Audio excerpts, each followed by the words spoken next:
Sup everyone, I'm your female otaku and I'm here to review episode 2 of season 5 of Samurai Jack. Apologies that this review is late. I thought that they were going to be streaming Samurai Jack again on, Adult Swim / streams. I thought they were going to be streaming it again, and I prefer to watch it while it's streaming so I can, take a screenshot for the thumbnail and stuff. So when I found out that they weren't going to stream, it was already too late. I was waiting for 5 minutes. So I was like, oh god damn it. So, but you know what? Now it's here. It's up online somewhere on whatever illegal website. So you go do your research if you want to watch the episode. But now I know to watch it on my TV from now on. Best episode yet. Hands down. Best episode. Even better than the first 3 episodes of Samurai Jack. Just best episode thus far. Just wow. There's so many things that I gotta talk about, man. First, I want to talk about the animation. Now, I spoke about the animation last week, but I forgot to mention one thing. The CGI. The CGI works so well with the series. It just flows. At some point, you can't even tell if it's CGI or just really fluid 2D animation. Like, honestly, mainly the CGI happens when Jack is on the motorcycle. That's when you can tell.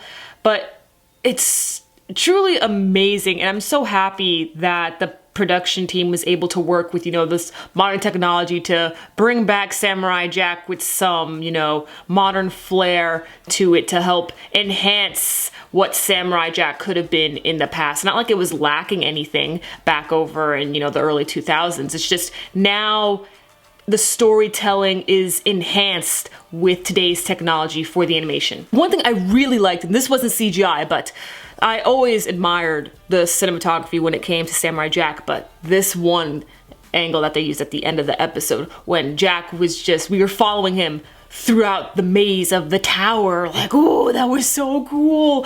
And I'm really glad that they brought back the slow-mo animation to where, Jack, he was thinking, like, he closed his eyes and he was listening to his surroundings. I'm just like, yo, you're using that skill that you learned back in season 1 when he learned to fight with not just all of his senses, but to enhance a certain sense to fight the enemy. And that's how he was able to spot, the assassins. And I was like, oh, that was so cool. Also, that beetle drone reference was fantastic because the original beetle drones back over in season 1, oh my gosh, that was great to see. The enhanced, new, and improved beetle drones, they were like huge. Well, we only had one. A morning in the life of Aku. Aku actually is not in hiding. He just hasn't shown himself publicly for a while, and there's no need to.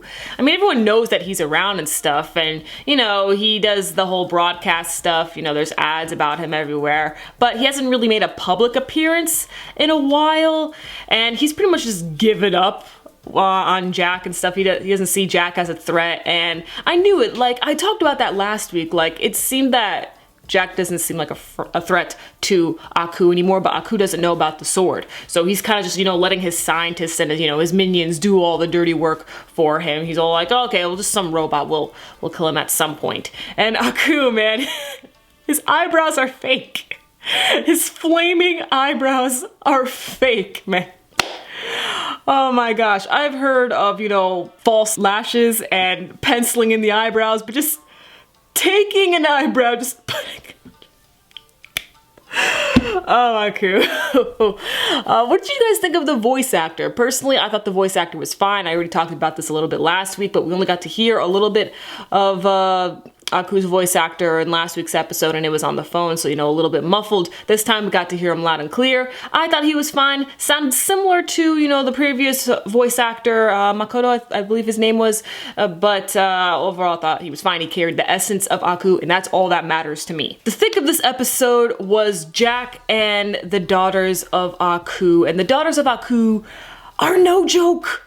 No, they are not showing off. No, these bitches know what they are doing. Oh my lord, these ladies. They are definitely deadly assassins, okay? They don't mess around. These girls, whew, they honestly act as one.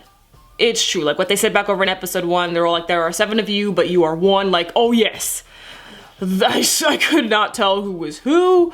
Like, when we saw the one assassin who was following the Firefly and stuff, and then we saw what looked like she went into another room and then hid somewhere else, finding other hiding spots. Turns out those were all different assassins and they all found different hiding spots. I was like, whoa, what? Like, wow, they move as one. These ladies are crazy. Oh man, so much skill though.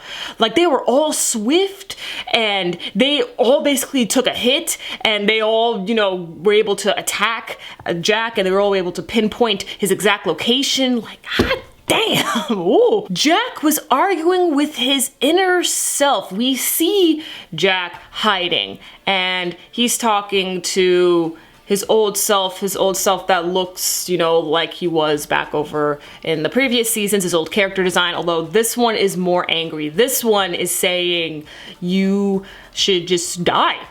You should die. That's the right thing to do. The right thing for you to do is to die, because, you know, you're still alive and you haven't accomplished anything. And it brings up a good point. Has Jack lost his purpose? Because we all know, he says this, and he said it again this episode, he knows that he has to defeat Aku, but, you know, now he's going a little bit lazy about it. I do actually believe that Jack is starting to forget what he came here to do in the first place, or, you know, he didn't actually, you know, purposely come over to the future, but, you know, I think Jack has lost his way. Because, let's think about this, he doesn't know where to go at all. Has he taken the initiative to figure out where Aku could be? No, he's just surviving. And that's the worst thing you could do, is when your entire clan has died out and you are supposedly setting out to defeat the one who destroyed your homeland and basically destroyed the future of humanity and everything like that. All you're doing is surviving. Yeah, I would say Jack has lost his purpose. He's forgotten what he set out to do. I mean, sure, he's doing some nice good deeds here and there by saving people along the way, but that's all he's doing. He's not taking the initiative to try and find Aku. He's not taking the initiative to find his weapon, the only weapon that can defeat Aku. And then we get this interesting little metaphor, you could say, comparing Jack to the white wolf. We see this white wolf walking, and there's like, he's surrounded by all these other monstrous wolves and their blood is like, you know, all green and stuff, but the wolf is still, you know, a regular wolf. This wolf's blood is, you know, regular red color. And the wolf is like fighting the other wolves, but the white wolf ends up dying in the end. And Jack, he still lives on. And that's what he was questioning himself earlier. He's all like, should he just die? I mean, at this point, if he only thinks that he should survive, then yes, he should die. But if he is going to take the initiative and set out to find Aku, find his weapon, defeat Aku, defeat these assassins, then yes, live on and fight. Because it's just an insult if you're the only survivor and you choose to do nothing about it. So that whole dialogue was really interesting, and it truly got to me. It really made me think about the situation at hand. And, you know, Jack ended up getting stabbed, but he was also able to escape and even killed one of the assassins. So 1 down, 6 more to go. Is this human death going to take a toll on him now that he knows that actual people are after him and not just robots, and that these people aren't going to be so easily defeated because they are humans and, well, you know, as human as they can be, because, you know, they have a little bit of Aku in them. Basically, how much is this going to affect Jack in the future? Let me know your thoughts on this episode. How did you like the metaphor? What do you think of Jack's conversation with himself? Do you think that Jack should die? Do you think he has lost his reason for living? And what are your thoughts on the Daughters of Aku and that whole great sequence in the beginning of the episode with Aku and how he starts his day with the whole crazy stretching and the freaking out your Catch me later as I review Little Witch Academia. I'm your female otaku. Sayonara.